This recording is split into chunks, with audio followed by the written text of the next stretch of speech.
यहाँ पर ये सवाल उठता है कि न्यूक्लियर बॉम्ब आखिर कितना खतरनाक होता है और अभी तक का सबसे पावरफुल न्यूक्लियर बॉम्ब किसके पास है। अगर हम सबसे पहले न्यूक्लियर बॉम्ब की बात करें जो हिरोशिमा पर गिराया गया था, तो उसकी पावर थी 15 किलो टन। सिर्फ 10 सेकंड्स में बॉम्ब की रेडिएशन पूरे शहर में फैल गई और जमीन का टेम्परेचर 4000 डिग्री तक पहुँच गया। 80,000 लोग मारे गए। बच जाने वाले लाखों लोग अगले 5 सालों में रेडिएशन की वजह से कैंसर और दूसरी भयानक बीमारियों से मर गए। आज इस न्यूक्लियर बॉम्ब को लो यील्ड कहा जाता है क्योंकि अब इससे कई गुना ज्यादा पावरफुल न्यूक्लियर बॉम्ब्स बन चुके हैं। जैसे 2017 में नॉर्थ कोरिया ने एक न्यूक्लियर बॉम्ब टेस्ट किया जिसकी यील्ड थी 250 किलो टन, मतलब हिरोशिमा पर गिराए गए बॉम्ब से अराउंड 15 टाइम्स ज्यादा पावरफुल। इस बॉम्ब की शिद्दत इतनी ज्यादा थी कि इस सारे रीजन में 6.3 मैग्नीट्यूड का अर्थक्वेक आ गया और इससे करीबन 30 लोग मारे गए। लेकिन ये तो कुछ भी नहीं, अगले नंबर पर आता है अमेरिकन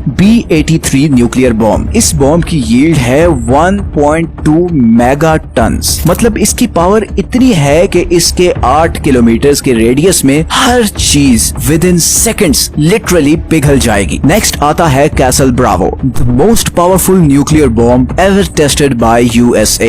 1954 में अमेरिका ने पैसिफिक ओशन में एक न्यूक्लियर बॉम्ब टेस्ट किया जिसकी पावर थी 15 मेगा टन। ये बॉम्ब हिरोशिमा पर गिराए गए बॉम्ब से 1000 टाइम्स ज्यादा पावरफुल था। इस एक्सपेरिमेंट को the greatest radiological disaster in American history कहा जाता है बिकॉज पैसिफिक ओशंस के ये सारे आइलैंड्स इस एक्सपेरिमेंट से बहुत बुरी तरह मुतासिर हुए। ये बॉम्ब साइंटिस्ट्स की एक्सपेक्टेशंस से कई ज्यादा पावरफुल था। आज भी इन आइलैंड्स में इस न्यूक्लियर एक्सपेरिमेंट की रेडिएशंस हैं जिसकी वजह से यहाँ के लोकल्स डिफरेंट बीमारियों का शिकार रहते हैं। और इसी के जवाब में फिर 1961 में सोवियत यूनियन ने बनाया जार बॉम्बा, ह्यूमन हिस्ट्री का सबसे पावरफुल और खतरनाक न्यूक्लियर बॉम्ब। ये एक हाइड्रोजन बॉम्ब था जिसकी पावर थी 50 मेगा टन। 50 मेगा टन का मतलब है कि वर्ल्ड वॉर 2 में जितने भी एक्सप्लोसिव्स यूज हुए उन्हें 10 से मल्टीप्लाई करें तो ये सारी पावर सिर्फ एक बॉम्ब में थी। ये हिरोशिमा पर गिराए गए बॉम्ब से 4000 टाइम्स ज्यादा पावरफुल था। ये टेस्ट आर्कटिक ओशन के एक छोटे से आइलैंड पर किया गया था, मगर इसकी पावर इतनी ज्यादा थी कि 600 मील दूर भी इसके शॉक्स एक्सपीरियंस किए गए। इस बॉम्ब के फटने से 64 किलोमीटर ऊंचा मशरूम क्लाउड बन गया। 100 किलोमीटर के रेडियस में हर चीज बिल्कुल फ्लैट हो गई। इसका एक्सप्लोजन इतना पावरफुल था कि इसे ड्रॉप करने वाला जहाज भी रेडिएशन की वजह से गिरते